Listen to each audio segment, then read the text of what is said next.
10 seconds. 5 seconds. Start. Mr. Speaker, sir, I move the motion of thanks to the Governor for his address to the legislature. Mention has been made in the address about cyclone and famine in some districts. In this connection, I would like to point out that for many years we have had famines and cyclones in some part of the country. So far as our state is concerned, we have had famine either on account of little rain or sometimes too much of it. In spite of our best efforts, we find that the resources for meeting such conditions are no longer available, and we do not know how we are going to solve these problems if famines and cyclones continue. Today, we have to take into account what has happened in the past 3 or 4 years.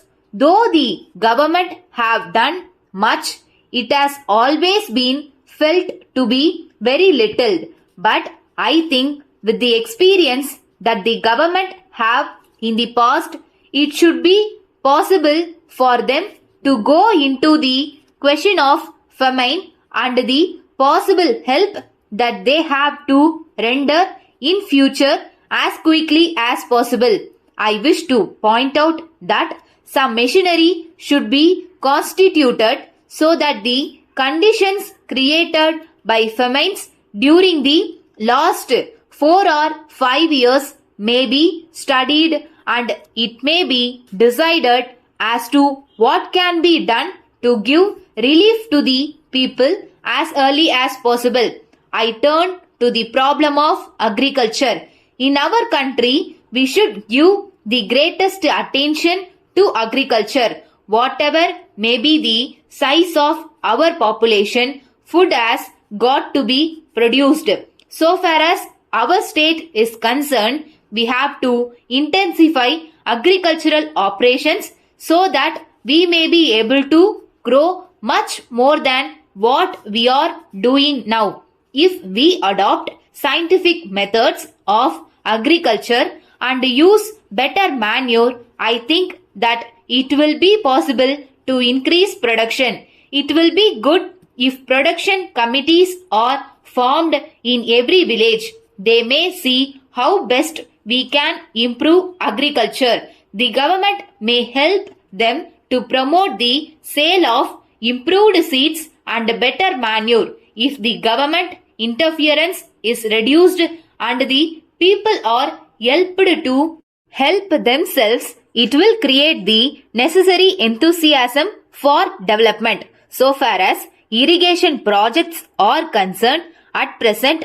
no new irrigation projects are taken up, and work on the existing projects is being slowed down. In my opinion, slowing down any irrigation project on the ground of want of finance is not a sound policy. The greatest economy can be effected by completing the work so that the fields may be irrigated and production increased.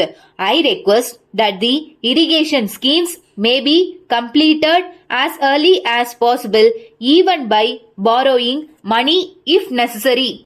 So far as electricity schemes are concerned, the government are trying to manage with the limited resources available. Whatever be our view of a welfare state, we must understand that unless we have the necessary resources, we cannot make much progress. There is a general feeling that the resources of a government are unlimited. If it is understood that the resources of the government have to come from the people, it will reduce the demand on the government to take up this scheme or that. At the same time, the interests of no region should be neglected. Minor irrigation schemes should be taken up wherever possible.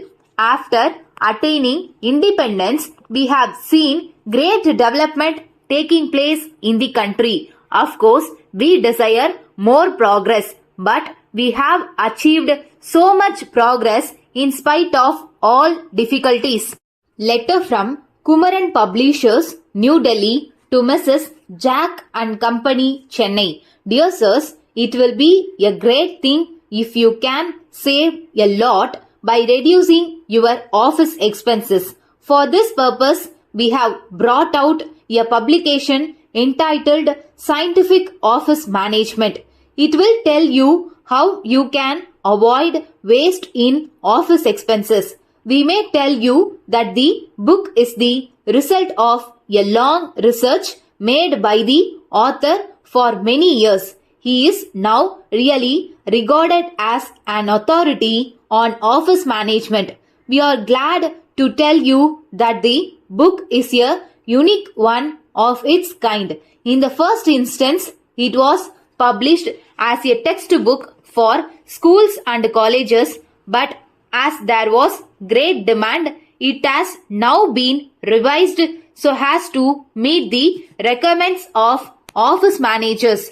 It deals with the problems of office management and gives sound advice on how to meet them. It has not left out anything which should be said, and at the same time nothing has been said which is useless for the purpose. As a matter of fact, the book will be a valuable guide to office managers and secretaries. Whatever be your line of business or problem, you are sure to profit by it. Please fill in the enclosed order form and send it to us. We shall be glad to send you the book by return of post. Yours faithfully.